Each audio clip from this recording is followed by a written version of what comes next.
No mês da mulher, eu quis ir além das homenagens óbvias. Eu quis ouvir histórias de mulheres reais, de mulheres que celebram coragem, ação, legado e que merecem ser contadas. Mulheres que constroem caminhos no trabalho, na vida, que persistem, que se reinventam. Mulheres que fizeram escolhas importantes, que enfrentaram rupturas e que seguiram adiante com determinação. Eu sou Giovana Tarazzi Jurka e essa é a segunda temporada e especial do Além do Óbvio, Mulheres que Constroem Caminhos. Karina Toniello hoje no Além do Óbvio, na temporada Mulheres que Constroem Caminhos.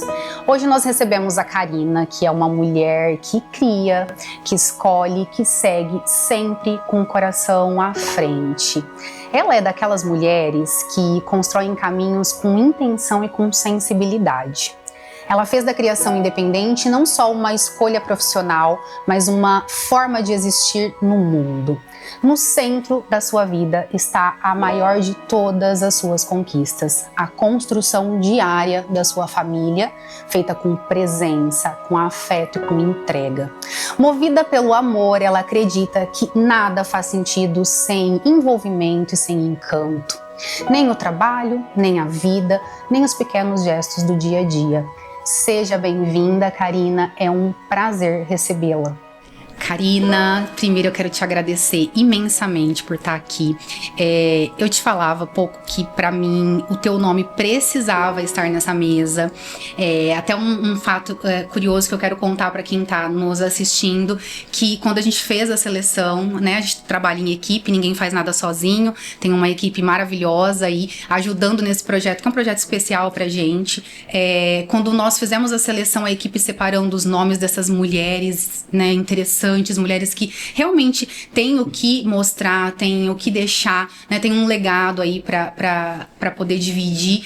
Eu separei seu nome. No mesmo momento eu falei, eu preciso que ela sente nessa mesa. E quando a gente foi compartilhar, foi uma coisa que convergiu. Outras pessoas da equipe também tinham pensado em você por ser realmente essa mulher que brilha demais. E quem tá nos acompanhando vai poder assistir isso depois que tiver tudo pronto.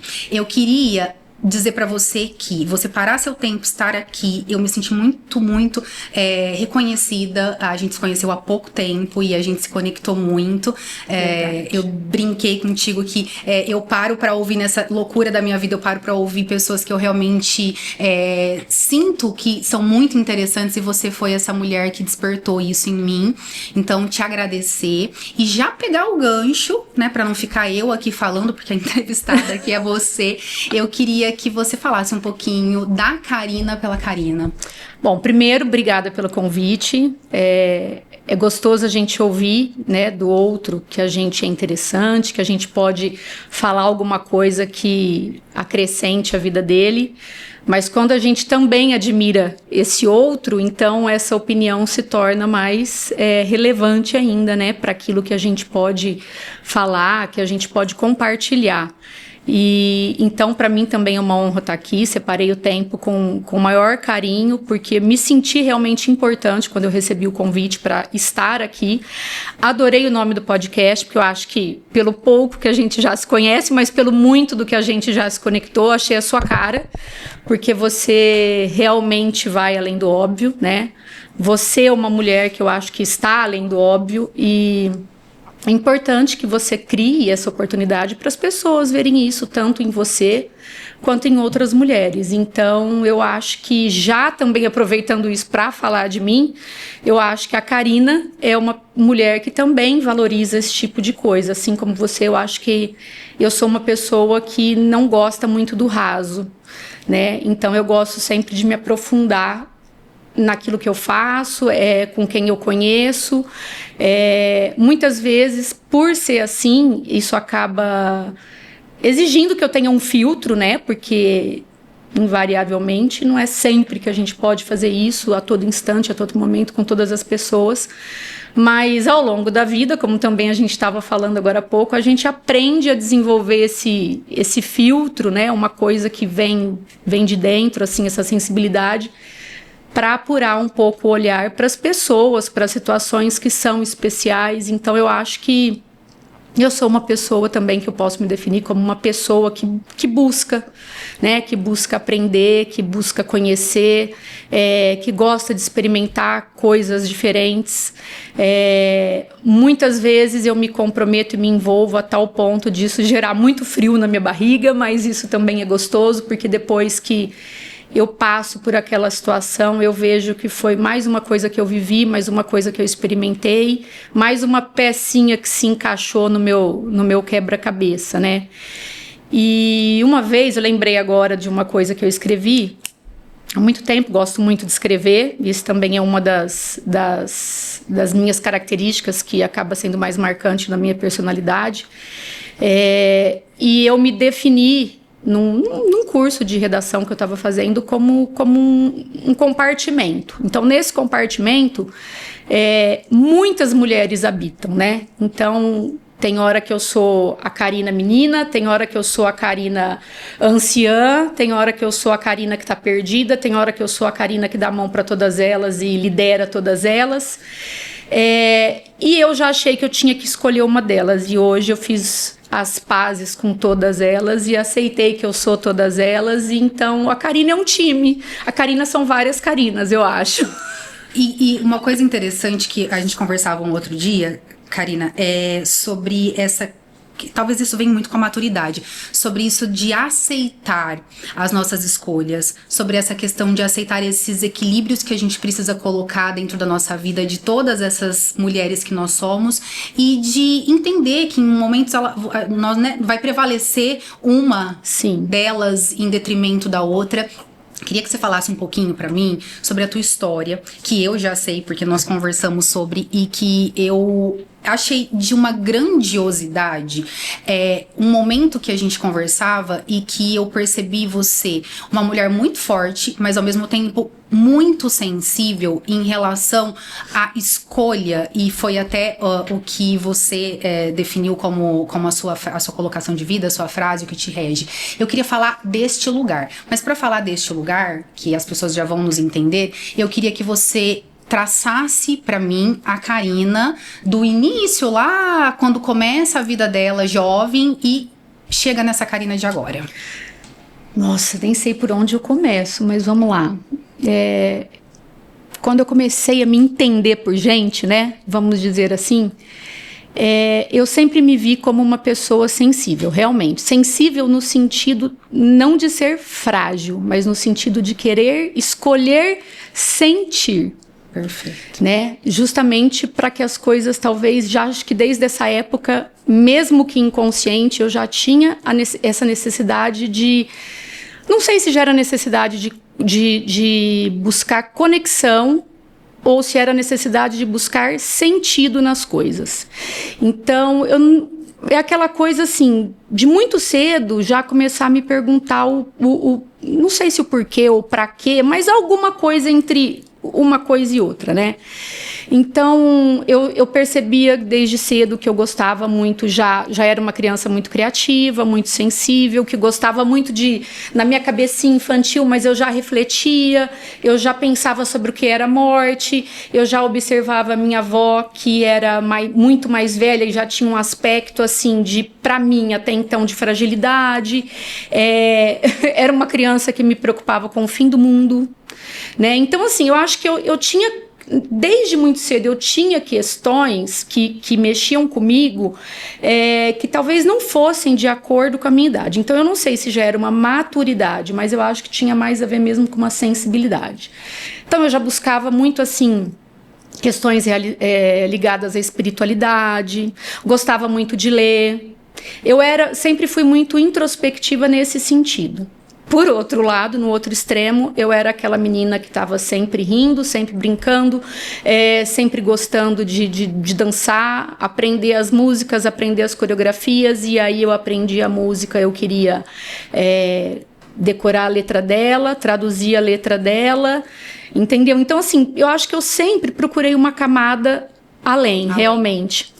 E assim, eu me envolvi com os meus estudos, assim, na época do vestibular, acaba que você tem vários interesses na vida, né? Quando a sua cabeça é muito curiosa, sempre fui muito curiosa também, eu acho que isso tem a ver com a criatividade, com a questão de você, desde cedo, ler bastante, então aquilo te dá repertório para te levar a outros níveis de questionamento, sejam eles mais superficiais ou mais profundos, enfim. E aí eu fiquei muito na dúvida, quando eu fui prestar vestibular, entre psicologia, entre publicidade, porque eu queria criar aquilo que eu via na televisão. Eu não queria estar lá na frente das câmeras, eu queria estar por trás, fazendo aquilo acontecer, desenvolvendo o conceito daquilo, sabendo como aquilo era feito. E psicologia, porque eu queria saber como a cabecinha do ser humano funcionava. Eu achava muito legal já essa troca, essa conversa, entender o que acontecia na mente humana num nível que não é tão aparente para todo mundo, né? Ao mesmo tempo, eu queria ser aeromoça, porque eu queria conhecer o mundo todo, queria aprender inglês, jogar uma mochila nas costas e vou para o mundo, vou viajar. Então, eram muitas coisas que passavam pela minha cabeça e acho que, em muitos momentos da minha vida, essa inquietude me sufocava, porque eu não sabia escolher, né? Essa história da escolha, eu acho que veio realmente com o tempo. Claro, acabei escolhendo o caminho da comunicação, porque também gosto muito de me comunicar.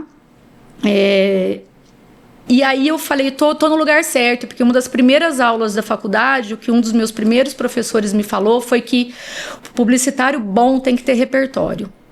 Então, que a gente não tem que ter preconceito, não tem que escolher se o livro é bom ou se o livro é ruim, a gente tem que conhecer para saber aquilo que a gente está vendendo, para saber com quem a gente está falando. Então eu falei, é aqui, né? É aqui que eu me encontrei, porque aqui eu sei que eu posso escolher mais de um caminho.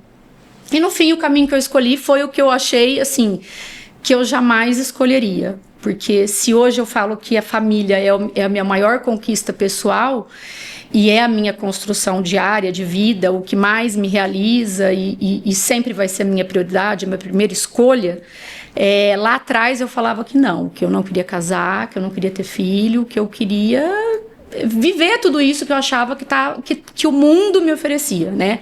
Que eu tinha ao alcance das minhas mãos e que só dependia de mim para conquistar. E no final das contas, acabei conhecendo meu marido, a gente trabalhava junto, enquanto eu fazia o plano de, daqui eu vou sair de Ribeirão, vou para São Paulo, de São Paulo vou, sei lá para que país, e vou ver o que a vida me reserva. Acabou que eu fui para o caminho totalmente o contrário. Então, no começo, isso me deu uma pirada, porque eu falava, mas espera lá, não era esse o plano e de repente eu tô aqui, mas eu tô gostando, mas acho que não é isso que o mundo espera de mim, porque mulher tem que ser independente, mulher tem que trabalhar e eu vou ficar só em casa, mas espera aí, onde é que é o meu lugar nisso e cadê a Karina de verdade nisso tudo? Enfim. Isso que eu entendo que a dificuldade, né, ela mora nesse lugar de muito das referências que a gente tem. Depois eu queria que você falasse um pouquinho sobre as suas referências, as mulheres que foram referências na sua vida, e do lugar em que você precisa realmente se descobrir, né? Porque você tinha um manual prontíssimo, que, né, uma questão ali, só que em que momento que você assentou pra dizer assim, será que era isso? Ou isso foi externo? Ou isso foi posto? Né? Deixa eu me entender, porque hoje você é essa mulher muito tranquila com as suas decisões, muito decidida, e eu acho que a felicidade vem disso, né, Karina? Não existe uma... eu falo que não são só momentos felizes. A felicidade, ela pode ser, pelo menos eu acredito, algo contínuo, mas quando nós estamos muito certos do que a gente está vivendo, do porquê, do propósito daquilo. Então, é essa paz de falar, a escolha é essa, porque eu acredito nisso e eu sou feliz assim. E aí você não tem mais a necessidade de buscar, né? Porque as pessoas têm essa necessidade de buscar no outro, buscar na vida. Agora com rede social, então nem se fala, né? Agora não precisa nem buscar, né? Porque já é entregue. Mas eu queria saber de você essas referências que você teve e esse teu ponto de descoberta, de falar assim, aqui, porque antes disso deve ter tido muito conflito, muito sofrimento. Mas muito, porque aí, além de eu ter feito uma escolha de vida, de que, não, peraí, então, aquela aventureira que queria jogar a mochila nas costas e sair pelo mundo, resolveu casar, eu nunca tinha parado para imaginar como seria meu vestido de noiva. Na organização do meu casamento, eu lembro que minha sogra me perguntava que flor que você prefere, e eu falava, não conheço flor, não, sabe? Não era isso que passava pela minha cabeça. Eu não era aquele perfil. Vamos falar dos perfis, então. Eu não tinha como referência aquele perfil mulherzinha. E esse mulherzinha, assim, eu tô tirando toda a pejoratividade que isso pode ter, porque hoje eu ponho a medalha de mulherzinha no meu peito e falo que, bom, eu amo ser mulherzinha. No sentido, assim, de que eu fiz as pazes com outras coisas, que depois a gente vai chegar lá, mas até então, nessa fase da vida, o meu modelo muito forte, né, minhas referências, eu venho de uma família materna, que era a família com quem eu sempre tive contato. A maior parte do meu contato na vida foi muito mais com a minha família materna do que paterna. Uma família muito mais composta por mulheres, em número, do que por homens. E todas essas mulheres muito fortes e muito senhoras de si e muito independentes financeiramente. Então, eu cresci ouvindo da minha mãe que mulher tinha que trabalhar, mulher não podia depender de homem. E quando eu casei, eu não só mudei meu estado civil, mas eu mudei de cidade. Então eu saí da cidade, zona urbana, para a zona rural. Saí de São Paulo, né, de Ribeirão Preto, que é interior, mas a gente sabe que Ribeirão nunca foi interior, cidade pequena, para morar numa fazenda, numa cidade muito pequena, numa região muito menos desenvolvida. Eu sempre trabalhei desde os meus 16 anos, eu sempre trabalhei, parei de trabalhar, fui casada, grávida pela primeira vez, sem a minha família materna, né, sem a minha família, a família até então que eu me relacionava, porque eu tinha a família do meu marido comigo, então eu não mudei só de zona urbana para zona rural, mas eu deixei a família com quem eu sempre fui muito ligada, porque casa da minha avó, todo final de semana aquela mulherada se reunia, né? Sempre tive muitos amigos, uma vida social também intensa, sempre em turma. Minha vida mudou, assim, totalmente. Não sei se para melhor ou para pior, porque eu acho que não tem como classificar isso, né? Eu acho que não existe, nesse caso, melhor ou pior. Mas, assim, uma situação que foi de um extremo a outro em todos os pontos. Então, nunca tinha engravidado, fui grávida, sempre fui solteira, foi meu primeiro namoro sério, casei, mudei da cidade para fazenda, morria de medo de qualquer inseto, eu era caipira da cidade na fazenda. Então, assim, eu me via naqueles cenários de novela das 6, daquelas novelas das 6 que a gente via, que retratava o interior bem caricato, né? Então eu falava, gente, daqui a pouco vai chegar alguém aqui nessa fazenda, um personagem assim típico de uma novela, né? Então eu ficava me imaginando, um dia eu vou escrever aqui nessa fazenda, um dia eu vou ter uma sala, eu vou escrever e eu vou ter uma onça de estimação. Eu lembro que eu mandava e-mail para as minhas amigas e falava, gente, é assim que eu tô me imaginando nesse cenário. Eu tô me imaginando, assim, um peixe fora d'água. Então, demorou para eu me adaptar a isso. Então, não foi só a questão, assim, de eu adaptar as minhas escolhas de vida, mas as questões geográficas, né, que existiam obstáculos, as questões sociais, porque aí a vida profissional do meu marido também mudou, foi muito intensa para ele. Então, esse começo de vida nosso ensinou muito pra gente como casal. Eu acho que nesse ponto a gente ganhou muito como casal, porque como a gente tinha uma convivência muito íntima e só nós dois, então aquele começo de vida onde a maioria dos casais sofre muita interferência, né? Às vezes das próprias famílias, ou de amigos, enfim, do ambiente externo, a gente pôde construir uma intimidade muito forte. Não que tenha sido fácil, porque também exigiu uma maturidade da gente. Então hoje a gente fala que foi a maior e melhor faculdade da nossa vida, foi essa mudança de cidade, né? E aí eu entrei nessa parte do conflito de, peraí, mas eu tô fazendo tudo que eu sempre ouvi para eu não fazer, porque eu tô morando numa cidade que não tem campo de trabalho para mim, porque eu sou formada em publicidade, uma cidade muito pequena, com um comércio ainda muito se desenvolvendo, e eu sentia que eu não me encaixava ali, né? E aí, já nessa fase, comecei a buscar formas de não enlouquecer no artesanato. Então eu comecei a pintar caixinhas de madeira, assim, tudo isso como uma forma de fazer mesmo uma higiene mental, e isso foi, sei lá, 2005, quando minha filha nasceu. Hoje, quando a gente fala em saúde mental, a gente tem toda uma gama de informações e de suporte para você se embasar, e mesmo que sozinho tentar se situar e onde você se encaixa ali. Mas há 20 anos atrás, não. Eu sabia, assim, muito a grosso modo, que eu não podia enlouquecer, eu tinha que sobreviver de alguma maneira e me reinventar, mas não sabia como. E aí, na minha segunda gravidez, porque aí eu tive a primeira filha ainda morando na fazenda. Isso com quantos anos? De 25 para 26.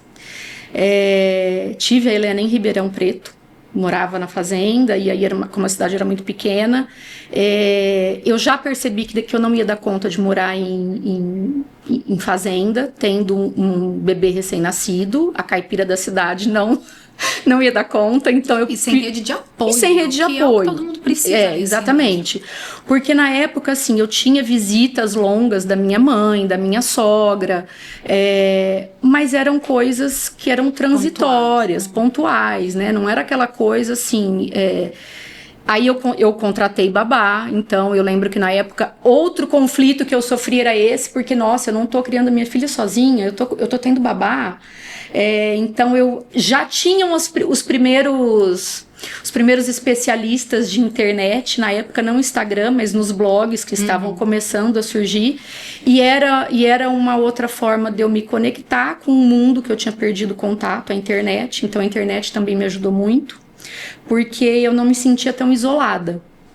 Mas aí eu ainda não tinha esse critério de pensar o que servia para mim e deletar o que não servia. Então, muitos conteúdos que eu consumia nesse início de blog de moda, blog materno, eram ditando regras, e às vezes não era nem tanto isso que vinha da internet, às vezes uma amiga, porque aí eu comecei a fazer as primeiras amizades lá, e eu lembro que tinha uma pessoa em específico, e perto dela eu me achava toda errada como mãe. Eu falava, gente, eu sou uma péssima mãe.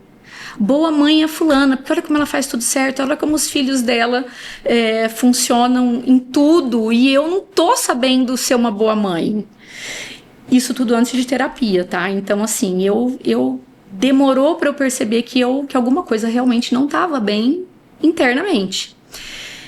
E aí, somado a isso, veio a minha segunda gravidez, que foi uma gravidez complicadíssima, e aí a gente perdeu a nossa filha, e foi por causa desse luto, dessa necessidade de eu elaborar aquilo, que foi uma coisa muito, muito marcante na nossa vida, porque a gente recebeu a notícia, o diagnóstico. Quem já recebeu sabe o peso disso, é incompatível com a vida o que a sua filha tem. Foi aí que eu procurei, pela primeira vez na minha vida, terapia. Então, assim, porque eu achava, aquela menina que sempre buscou religião, mesmo nessa fase, eu achava assim, eu não preciso de psicóloga, porque isso porque eu já tinha tido a vontade de ter sido psicóloga, mas neste momento eu pensei, fazer terapia é eu buscar uma muleta que depois eu vou ter que largar essa muleta em algum momento e eu não vou saber andar sozinha. Não, eu preciso de religião, eu preciso de Deus, eu preciso de algum lugar que me ajude espiritualmente, porque o que minha filha precisa, o que eu preciso agora é espiritual. Óbvio que eu também precisava disso, óbvio que eu também busquei isso, mas chegou uma hora que eu percebi que eu precisava da muleta, sim, porque eu tava de joelho. Então, assim, não tinha como eu me manter de pé diante de tudo aquilo. Porque além de lidar com o processo, assim, com 5 meses de gravidez, eu entendi que eu poderia perder minha gestação, ou que a minha filha poderia nascer e depois disso eu perdê-la, ou que a minha filha poderia nascer e ela ter um estado de comprometimento tão grande que ela poderia ficar em cima de uma cama. Então eu não sabia com que eu ia ter que lidar, né? Então eu falei, eu tenho que me preparar, porque eu tenho que lidar com isso, mas eu já tenho uma filha que era uma ginasta olímpica, né, que o tempo todo estava dando saltos triplos e rindo e cheia de vida, e na minha cabeça eu pensava assim, como é que eu vou conciliar esses dois mundos? E a cabeça da gente vai tão lá na frente, né, olha quanta coisa a gente cabia dentro da minha cabeça. Como é que eu vou explicar para uma filha minha que ela não vai poder fazer tudo que a irmã faz? Porque era um grau de a síndrome que ela tinha era tão rara que talvez ela ficasse assim. Talvez ela nem tivesse consciência do que a irmã estava fazendo, mas talvez ela tivesse consciência e tivesse uma limitação física, e ia ver a irmã fazer tudo aquilo sem poder fazer, e eu como mãe, como eu ia fazer? E aí, como eu ia dar notícia para minha família sem deixar a minha família me ver mal? Eu tinha que estar bem para dar notícia para todo mundo, e aí eu e meu marido entendemos que a gente não poderia cair no buraco, porque senão todo mundo ia cair naquele buraco com a gente. Então, o que dependia da gente é todo mundo ficar de pé, se a gente estivesse de pé. Então, assim, eu já trazia várias questões que até então eu não tinha a menor ideia que estavam mal resolvidas, e ainda veio mais essa gotinha no balde que já estava transbordando. E aí foi o momento que eu fui para terapia, e foi uma vida de terapia, e aí essa foi só a primeira camada da cebola que eu tirei, e aí foi indo, enfim, nossa, acho que eu tô falando demais, gente. E uma coisa... Não, me interrompe a hora que você quiser. Esse ponto eu não sabia da tua história.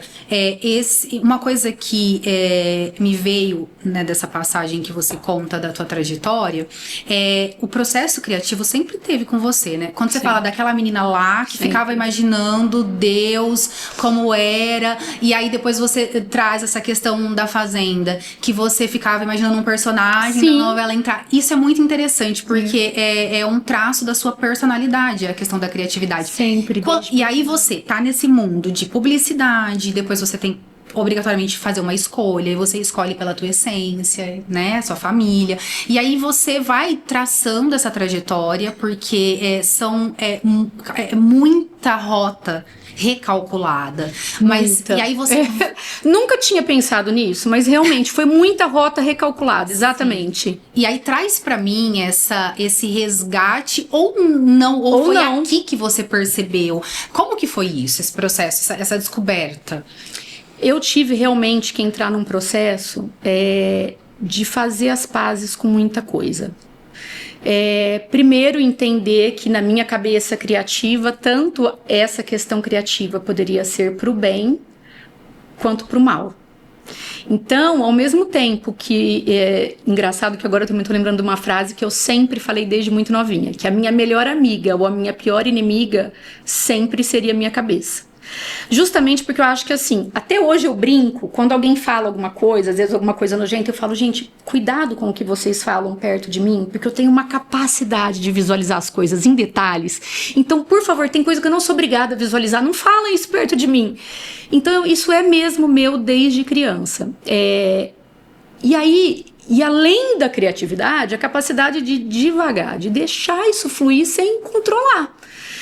E nessa fase em que eu estava muito angustiada com várias questões, isso divagava para um lado que me punha para baixo, né?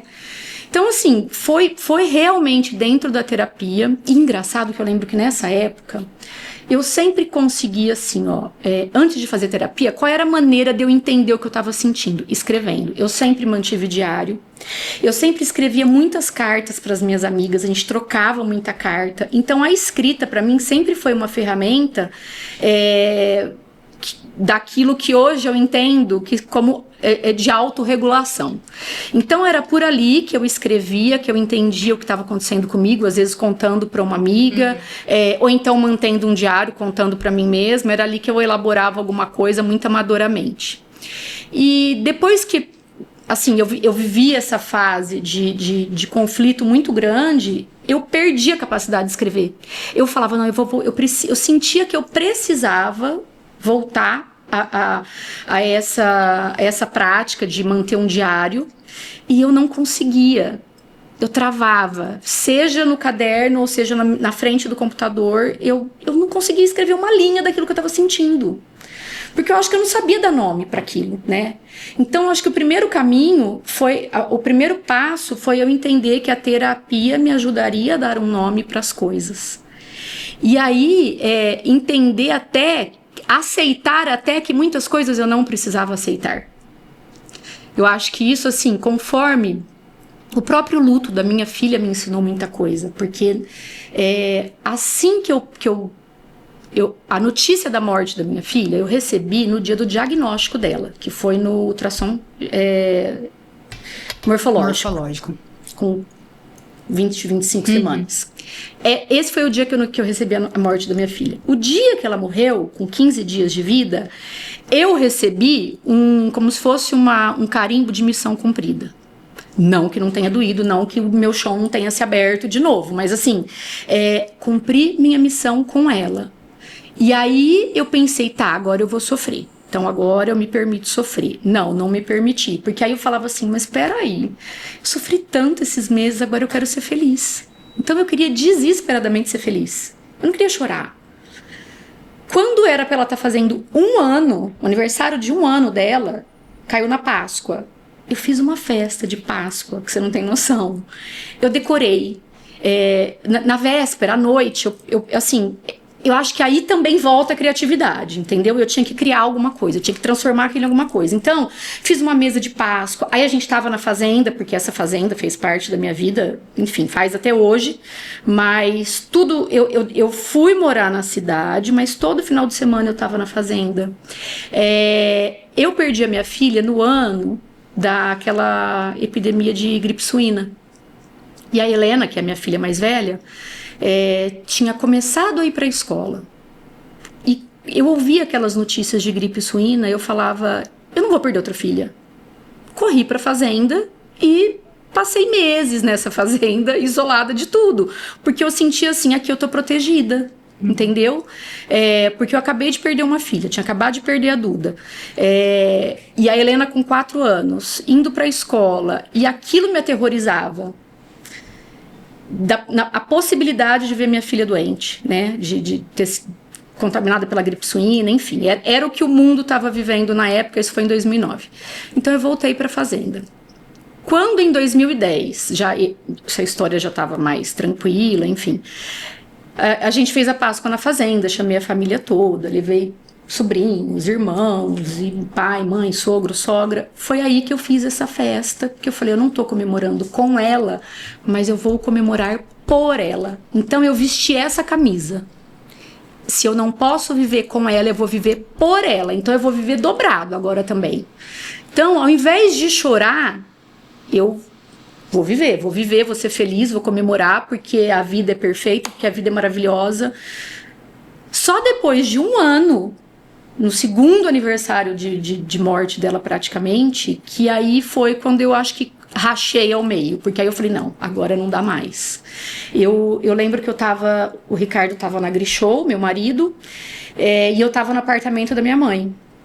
E minha mãe não estava bem. Minha mãe acho que estava com dengue. Enfim, ela estava de repouso, deitada no sofá de casa.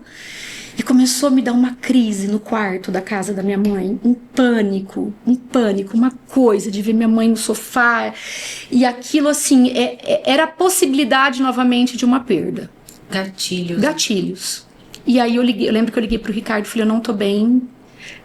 sai de onde você estiver e vem me buscar, eu não tô bem, eu não tô conseguindo levantar da cama, assim, eu tava sentada, mas eu não conseguia me mexer. E aí ele veio, me ajudou, ele sempre me ajudou muito, sempre me apoiou muito, sempre cuidou muito de mim, entendeu tudo isso, a gente sempre foi muito cúmplice, muito parceiro. Mas é claro que o jeito da gente viver as coisas era diferente, né? E eu acho que foi aí que pela primeira vez na vida eu me senti menos infantil. Eu senti o peso da vida adulta. Não foi quando eu mudei, quando eu casei, não foi quando a minha cabeça estava dividida entre eu preciso ser uma profissional, construir uma carreira, ou eu vou ser uma mãe, dona de casa.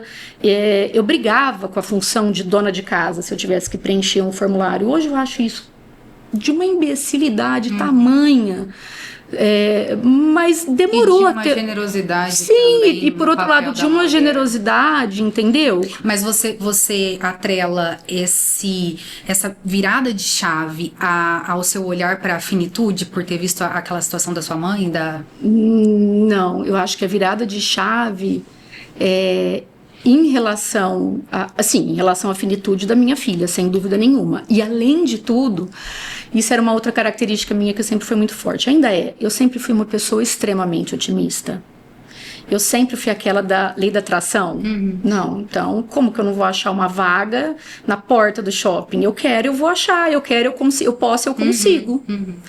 E de repente, quando eu recebi aquele diagnóstico, eu falei, mas o que eu fiz, o que a minha cabeça atraiu, o que eu pensei para ter atraído isso? Então, olha as paranoias que a minha cabeça criativa... Na verdade, paranoia não, acho que são muitas questões. Muita coisa, mas assim, aí foi a fase que todas essas Carinas no compartimento estavam brigando, porque eu falava, gente, e eu não conseguia fazer silêncio mental para falar, calma, tá tudo bem. Eu também me cobrava melhorar, eu também me cobrava, não, eu não posso fraquejar, eu tenho uma filha, não, minha mãe não pode me ver assim, a minha avó, que já tinha perdido a primeira filha, não pode me ver assim, ela não pode sofrer por mim, ela vai sofrer de novo. O que ela já sofreu. Gente, parece assim, o que eu falava, não, acho que tem pouca noia hoje. Ao invés de eu abrir o guarda-roupa para escolher a roupa, eu falava, deixa eu ver que noia nova que eu vou pôr hoje. Entendeu? Então, assim, realmente, hoje eu sei que a Karina não estava bem lá, a Karina lá de trás. Então, a virada de chave foi eu parar e a primeira coisa que eu aceitei, eu preciso de ajuda. E o meu marido já tinha falado isso, eu tô vendo que você não tá bem. E eu lembro que esse dia que eu chamei ele chegou pra mim e falou assim, mas você é forte. E isso me irritou de uma tal maneira, que aí sabe quando você apela, quando você explode com a pessoa? E eu falei, eu não aguento mais ouvir isso. Mas quem falou aí que eu quero ser forte? Porque até aí você foi a fortaleza. Fui, de tudo. Eu chorava a hora que eu entrava no banho. Era a hora que eu me permitia chorar, porque eu tava sozinha. Então aí eu chorava um pouquinho, mas eu falava assim, eu vou sair do banho, as pessoas vão me ver de rosto vermelho. Não, então, pera, deixa eu parar já, porque aí dá tempo... Depois minha terapeuta falava, foi um nível de controle emocional que isso já não foi controle emocional, foi uma mutilação emocional. Entendeu? Então, assim, óbvio que aí eu desenvolvi síndrome do pânico, transtorno de ansiedade, óbvio, porque assim, eu achava que simplesmente não é que eu fingia que não existia, eu sabia que tudo isso estava dentro de mim, mas eu achava assim, eu dou conta desse jeito. Você não se permitia. Eu sou forte e é sendo forte que eu vou lidar com isso. Esse dia que ele falou, você é forte, e aquilo me irritou de uma maneira tremenda, eu falei, não quero mais ser forte, cansei dessa brincadeira. Então agora eu quero ser fraca, se isso é ser fraca, então eu quero ser a pessoa mais fraca do mundo, mas agora alguém precisa me pegar no colo, agora eu preciso da ajuda de alguém, eu preciso que você me leve então num psiquiatra, junto com a psicóloga, para eu ter uma medicação, eu preciso sim também da espiritualidade me dando apoio, eu preciso de tudo que tiver ao meu alcance. Eu preciso da acupuntura, da conversa com a amiga, eu preciso do silêncio, eu preciso do que eu tiver ao meu alcance, eu preciso. E aí eu comecei a fazer uso dessas coisas, sabe? Eu acho que não foi uma virada de chave, foi um basta, que eu não sei se fui eu adulta que dei o basta, ou se foi uma dessas crianças aí, uma dessas Carinas mais instintivas dentro de mim, que falou, acorda, chega, que você não vai aguentar. Compartimento aqui, a parede dele vai ruir. Você, né, nós não estamos te aguentando, nós vamos fugir de você. E aí eu acho que aí eu comecei a entender que tinha muitas questões para eu resolver, tudo estava interligado, né? Então a autocobrança de ser uma fortaleza, porque eu tinha que ser a mulher financeiramente independente, também não permitia que eu dependesse de outras pessoas para ter o apoio emocional na perda da minha filha. Então aí a primeira coisa foi eu olhar no espelho e falar, tá, você não vai trabalhar fora, porque não era uma coisa assim, ó, também que eu não tinha a possibilidade de trabalhar fora. Eu estava escolhendo, eu já estava escolhendo não trabalhar fora, porque e aí em outros momentos, logo depois da perda da Duda, que eu comecei a fazer terapia, eu comecei a trabalhar com rádio. E aí eu dividia meio período com a Helena, meio período na rádio. E aquilo foi só até um momento, entendeu? Eu gostava do que eu fazia, era muito legal, me satisfazia, era um trabalho, era numa rádio comunitária, então tinha todo esse aspecto social e eu achava muito importante isso. Mas sempre, inclusive hoje, meus filhos estão, a Helena com 20 e o Neto com 13. Se ela precisar de mim em São Paulo, eu largo o que eu estiver fazendo em Ribeirão e eu vou. Se eles me ligarem agora, eu vou falar, Giovana, desculpa, mas eles precisam de mim. Eles podem se virar sem mim? Podem, já se viraram, porque já teve momentos que eu também tive que aprender, também estou aprendendo a lidar com isso, que não é sempre que eu vou estar disponível. Agora, eu acho que assim, pela maturidade, eu já estou chegando na fase que eu falo para eles, um dia eu não vou estar mais aqui. E eles são independentes, entendeu? Eles se viram, eu já fui a mãe superprotetora. Hoje eu sou a mãe que pensa assim, a minha dúvida não é se eles dão conta. A minha dúvida é se eu dou conta sem eles. Então, eu estou aprendendo isso, a lidar com o ninho que está ficando vazio, né? Então, assim, é o meu momento de vida. Mas lá atrás, quando eu aprendi, não, Karina, então tá bom, é você que está escolhendo ficar em casa. Aceita isso, não interessa o que as pessoas pensam. E aí eu entendi e falei, não, então tá, então eu vou ficar em casa, realmente a minha família é a minha prioridade. E o meu marido, e assim, isso era conversa, antes de ser conversa na terapia, era conversa com o meu marido. Dentro de casa. E ele falava pra mim, mas como é que você não trabalha? Você está cuidando da nossa família. E se você não estivesse aqui, como é que eu poderia sair para trabalhar tranquilo? Porque o que o meu trabalho exige de mim, eu só consigo fazer se eu souber que os meus filhos estão com você. Tá aqui, Porque senão eu não ficaria tranquilo. Então, assim, nosso trabalho é em conjunto. Você tem a função de ficar com eles e cuidar da nossa casa, e eu tô trabalhando fora. Mas tudo que a gente está construindo é nosso. Então, quando vocês me perguntaram realmente qual é a minha maior conquista pessoal, hoje eu entendo que é essa. Porque foi uma coisa que eu construo há 25 anos, 25, esse ano 26, com o meu marido. Com a ajuda das nossas famílias também, porque é óbvio que você não casa só com a pessoa, você casa com o pacote que ela representa. A gente teve os primeiros anos de vida que a gente teve, talvez, a sorte de viver sozinho, mas é aquela história, a dor e a delícia de viver sozinho, né? De criar, de aprender ali uma vida nova também, sem poder pedir ajuda a hora que você precisa de alguém. Então isso amadureceu a gente, mas a gente também sabe a que custo. Mas eu consegui entender, graças a Deus, antes tarde do que nunca, que aquilo que eu já vinha construindo com ele e com os valores que a gente aprendeu com nossos pais, transformando assim os valores que ele tinha com a família dele. Engraçado que o meu sogro é uma pessoa muito sábia. No altar, a hora que ele foi me dar parabéns, ele virou e falou, a partir de agora você tem a sua casa, quem manda na sua casa é você, não é a sua mãe, não é a sua sogra. E ele sempre falou pra mim isso, Vocês vêm o seu marido de uma família com uma educação e você de outra família com outra educação. E quando vocês formam a família de vocês, vocês criam uma terceira educação que vai combinar a de casa dele e a de casa sua. Então, já é muita interferência, né? Já é muita opinião diferente. É difícil você casar com alguém que pense exatamente igual a você, nunca vai existir. Não vai acontecer. Então, assim, é uma construção diária, até hoje. Até hoje. Porque a minha mais velha está com 20 anos, mas às vezes ela chega, mãe, olha, eu gostaria de fazer isso. A minha opinião é uma, a opinião do Ricardo é outra. Né? Então, aquilo gera uma conversa de família. Então, hoje, a construção dessa família também é com os meus filhos. Né? Que a gente já tem que ouvir a vontade deles, já tem que respeitar um pouco o jeito, o temperamento de cada um. Então, é realmente uma construção diária. E de reaprender muitas coisas também, né? Porque uma questão que eu acho muito válido a gente falar aqui a sociedade, ela cria estereótipos, né, Karina?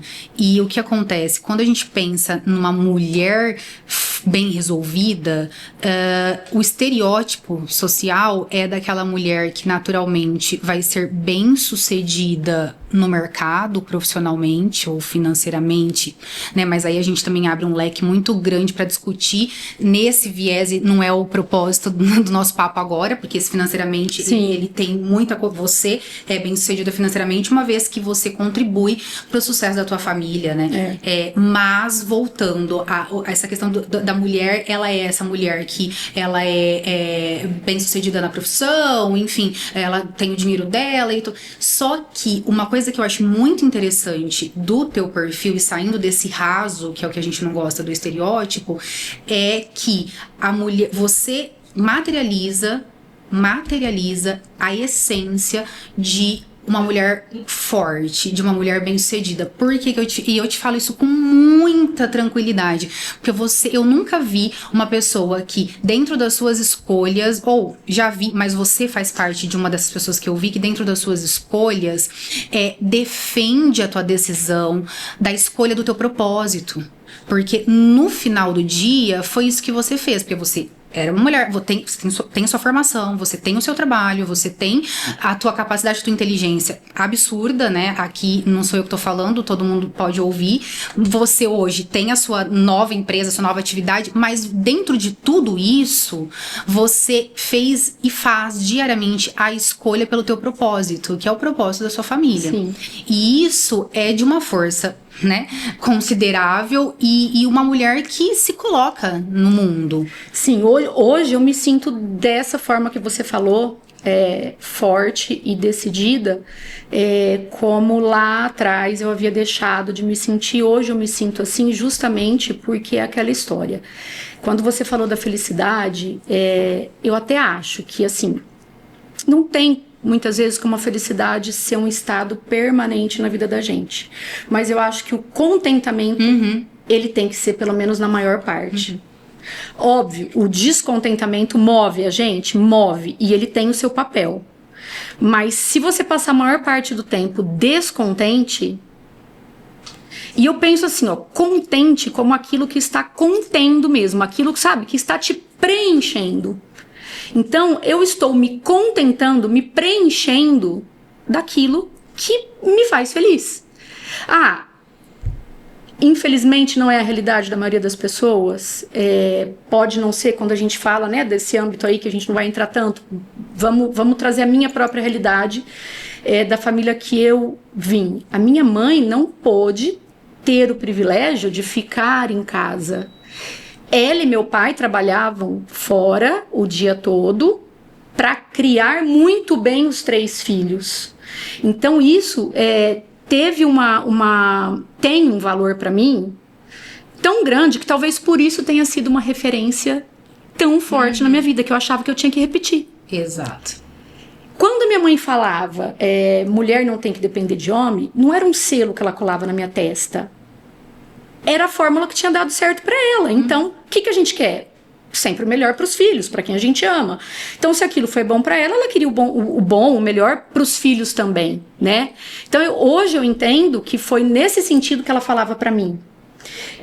Mas demorou para eu entender que esse foi o caminho dela, das minhas tias, da minha avó, enfim, e que não precisava ser o meu. Então, eu vejo como um privilégio, sim, eu poder ficar em casa, eu poder fazer o meu trabalho, colocando a minha família em primeiro lugar. É um privilégio sem tamanho, principalmente no país que a gente vive. Mas eu estaria sendo hipócrita se eu não te falasse que essa também é a minha escolha diária. Porque hoje e eu sou feliz assim. E já lidei também com o rótulo de esposa troféu. Né? Porque ela pode ficar em casa, ela é esposa de um empresário, então o papel principal dela é acompanhar ele. Não, hoje eu entendo, e foi o meu marido que me fez enxergar isso, que o meu papel principal é ser sócia dele no que a gente construiu na vida pessoal.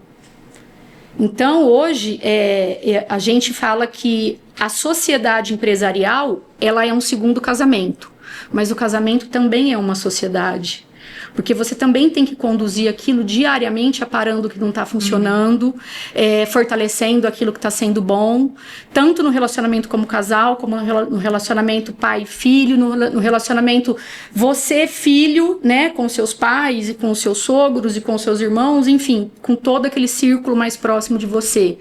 E fazendo o mais difícil, que é criar unidade na diferença, porque como você colocou, vocês são diferentes, né, sim, e levam a vida, as coisas de forma diferente em unidade, né? Que é isso que é o mais sensível, que é um trabalho, assim, constante para se fazer. E aí você fez essas pazes com tudo isso, é engraçado fazer essa análise a partir da sua fala, né? Você tinha um modelo a replicar, que era um modelo da sua mãe, mas a sua mãe não teve opção.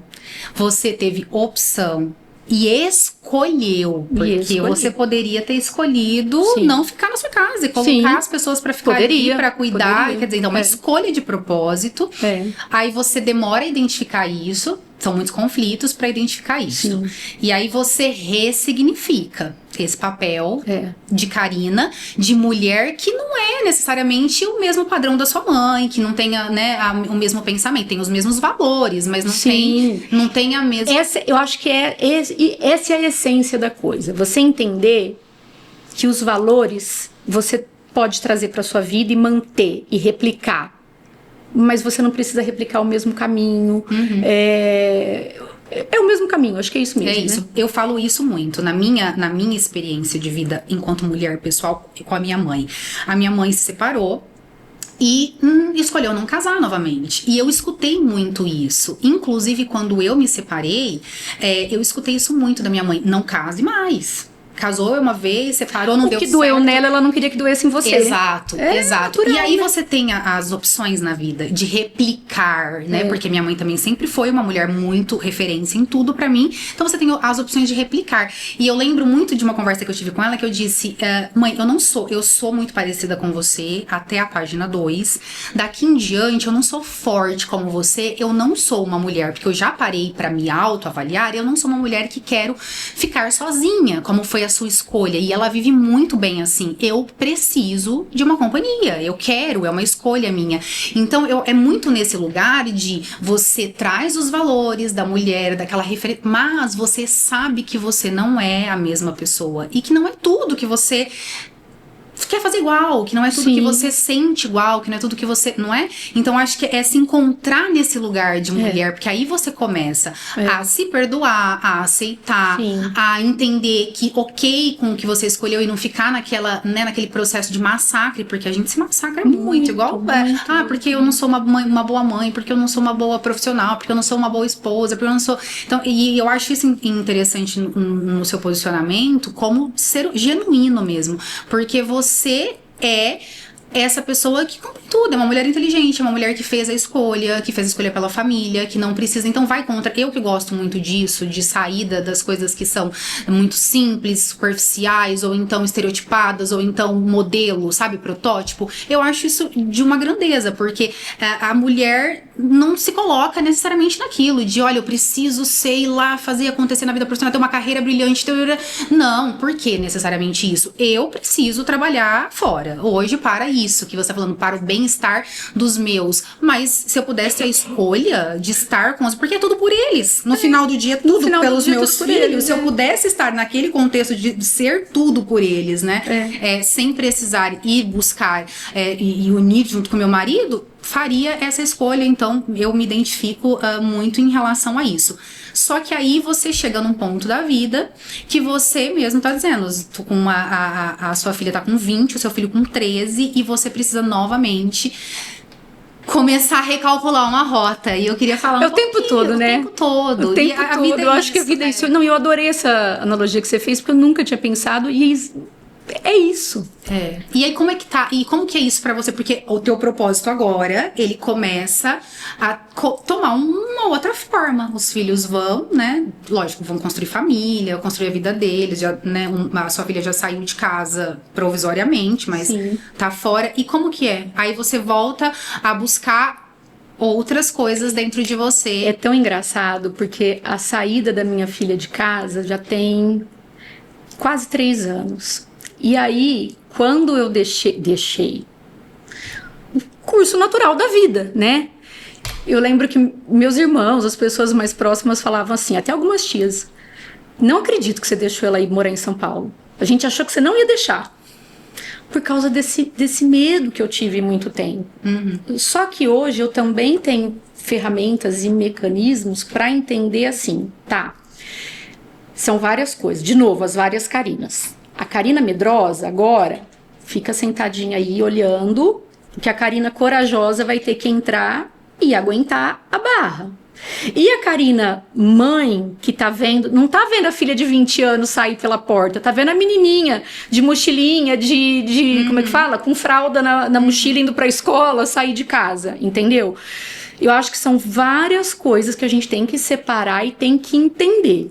Então, hoje, a Carina que eu sou, né, e que tá liderando todas essas outras Carininhas aí, todos os Minions, os amarelos e os roxinhos, consegue separar, colocar cada coisa na sua caixinha e lidar cada hora com uma coisa. Tem dia que eu choro de saudade da minha filha, choro, porque a gente é muito amiga.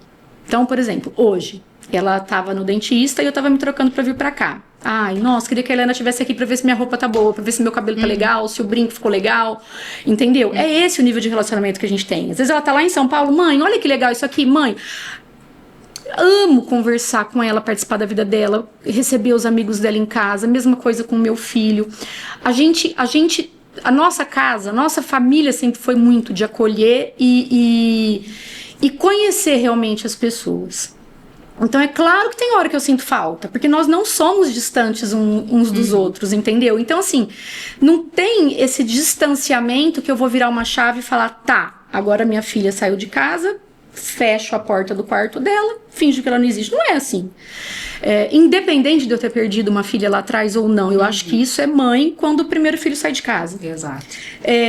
Por outro lado, eu falo, é bom que eu deixe eles irem, é bom que eu segure as pontas aqui, porque eu também vou ter a liberdade de voltar a ter a vida, eu e o Ricardo, eu e meu marido, a gente tá chegando numa fase da vida, que aí você volta a pensar assim, tá, agora vamos voltar a valorizar os nossos momentos como um casal, porque a gente não sabe até quando a gente vai estar aqui, né?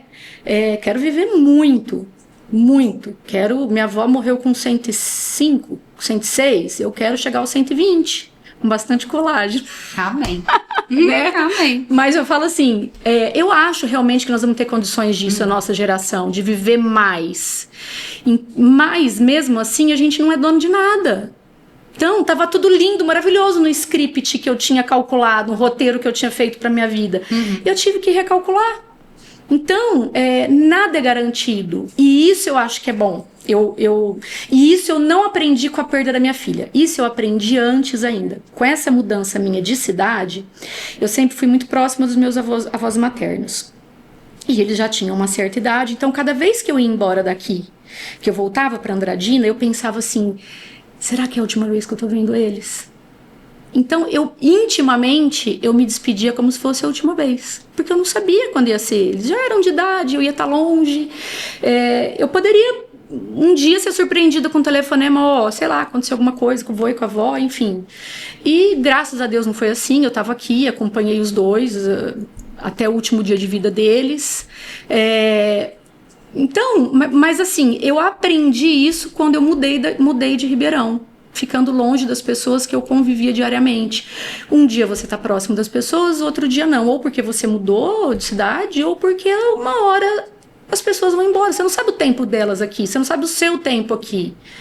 Então, eu acho que permitir que cada um siga o seu caminho também me autoriza a voltar a ter uma certa independência. E te coloca num lugar de coerência, né? Porque Sim. Quando você fez a sua escolha, e foi sua escolha pelo propósito da sua família, não necessariamente a escolha da sua filha. Que foi diferente do que aconteceu com a sua mãe. Que você tinha ali um modelo que você poderia replicar. Você decidiu fazer de outra forma, né? E agora você é colocado num lugar de todo o teu propósito de vida, aquilo tudo que você parou pra viver, pra dedicar, tá saindo, e você precisa novamente recalcular, e você tá permitindo. Isso que é legal, ouvir você falar com essa dessa forma sobre seus filhos agora não estarem mais nesse contexto, porque você tá permitindo, porque ela também tem as escolhas dela, que pode ser podem ser iguais ou opostas às minhas. Ou opostas às suas. E eu acho que também é aquela história, a gente acha como pai e mãe que a gente ensina os filhos, né? Mas é eles que acho que vêm para ensinar a gente o tempo todo. O tempo todo, é isso mesmo. E assim, é brilhante ouvir a forma como você coloca. É lógico que não deve ter sido nada fácil, muitos conflitos. Como você colocou, a terapia ajudou muito, mas eu queria, assim, até pra gente... a gente tem que finalizar, mesmo eu não querendo, mas eu queria falar um pouquinho sobre o agora, sobre o que você tá fazendo profissionalmente, porque é tudo lindo, tudo um encanto, aquilo ali, e aquilo ali é você, né? É a tua essência. Porque a gente falou aqui, em todos os momentos que a gente falou da tua vida, desde menina até aqui, a gente tem a criatividade em todos os pontos da nossa conversa. Sim. Fala um pouquinho de o porquê eu quero abrir o ateliê, quero trabalhar com isso, como que você divide a sua vida entre esses inúmeros papéis e o ateliê também, como que você gere isso? Além de eu sempre gostar de criar, eu sempre gostei muito de papel, sempre queria desenhar. Então, assim, até já mais adolescente, eu lembro uma vez uma tia minha me perguntou: eu não sei o que eu te dou de presente. Eu falei: me dá um caderno de desenho, um jogo de canetinha. Ela se matou de rir. Eu falei: tô falando sério. Ela falou: mas você não é mais criança. Eu falei: mas eu gosto de desenhar. Me dá isso que tá tudo certo. E ela me deu, e me deu rindo, aquilo, se matando de rir. Eu não me conformo. Eu falei: tia, é o que eu gosto. Então, assim, eu sempre gostei do papel também, de desenhar. Hoje, o desenho é uma forma de me acalmar, é uma forma para mim de meditar. Quando eu desenho, eu esqueço do mundo. Eu consigo, assim, fazer esse silêncio mental da cabeça que fica inquieta, que também eu acho que a gente se identificou nesse ponto, né? Da cabeça que está sempre pensando e pensa aqui, e daí a pouco já abre uma outra gavetinha ali, busca um pensamento aqui, enfim. E a papelaria foi uma forma de unir essas duas coisas, né? Papelaria criativa. A primeira vez que eu trabalhei com papelaria, porque essa é a segunda vez, justamente pela cabeça que vai expandindo, eu abri uma gama muito grande de coisas que eu fazia, que eu queria produzir, que eu tinha vontade de experimentar, e perdi a medida, e isso começou a me sobrecarregar e atrapalhar essa minha vida familiar, né? E aí eu falei: não, então vou parar. Errei, eu acho que eu não devia ter parado com tudo. Não que eu me arrependa, porque pra época, ok, funcionou eu ter parado. Só que aí depois eu vi que era uma coisa que eu ainda queria. Eu comecei a sentir a vontade de novo, mas também foi bom pra realmente eu entender que o quanto aquilo era importante pra mim. E aí eu voltei de uma outra forma, entendendo que toda essa criatividade, toda essa inquietação, que às vezes vem numa forma assim, um furacão, a papelaria criativa é uma forma de suavizar tudo isso. Então, eu acho que hoje, resumindo tudo isso que eu te contei, todo esse conflito que eu tive na vida, esse amadurecimento que foi difícil, mas foi muito rico, não mudaria. Sou muito grata a cada etapa desse processo todo de autoconhecimento, enfim, de tanta coisa rica, né, internamente. Eu acho que se reflete hoje na minha busca por delicadeza através da papelaria. Então hoje eu penso assim, essa efemeridade da vida que eu aprendi que a vida tem, por que a minha logo é uma libélula? Porque a libélula é isso, né? Assim, ela passa e não é todo dia que você encontra como libélula, e dizem que ela é mensageira de boas notícias. Então eu quero que a minha papelaria sempre leve boas notícias, ou boas palavras, ou bons sentimentos para quem está recebendo.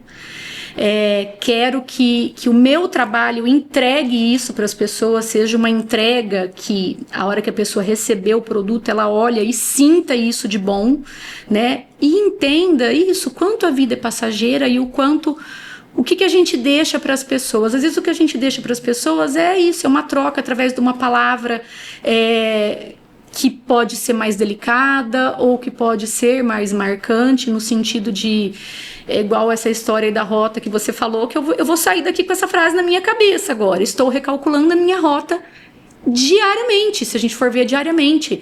E às vezes esse recalcular não é muito grande, não é que você tem que mudar o destino que você quer chegar lá na frente.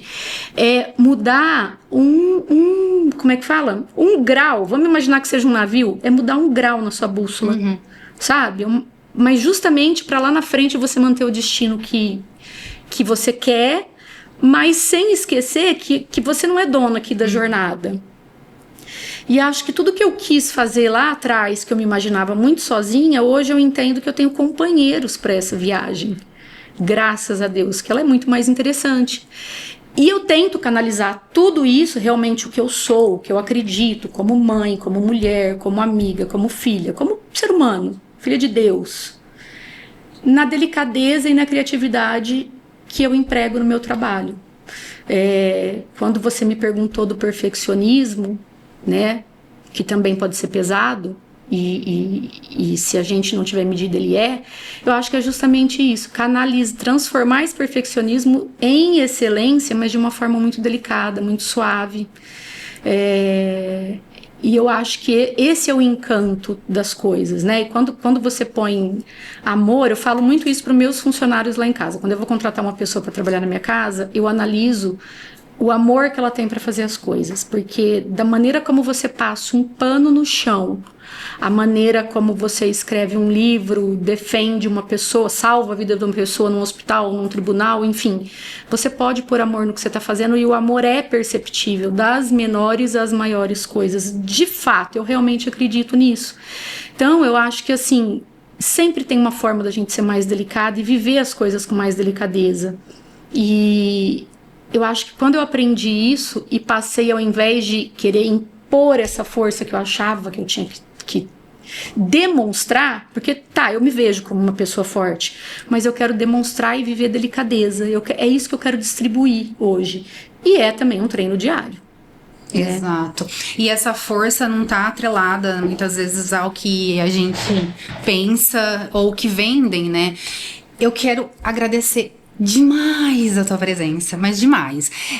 Eu acho que num mundo em que muitas coisas são colocadas para a mulher é cobrada de muita coisa, e a mulher, ela tá cada vez mais necessitando se vender de determinada forma para se colocar, para se posicionar no mundo. Me brilha genuinamente os olhos, me conectar com mulheres assim como você, que tem toda essa fortaleza, essa decisão, que tem toda essa postura, que tem todo esse conhecimento, que é uma mulher espiritualizada, que é uma mulher inteligente, que é uma mulher que busca tanta coisa, mas que valoriza tanto uma essência. E isso, da minha parte, é tudo muito genuíno, assim.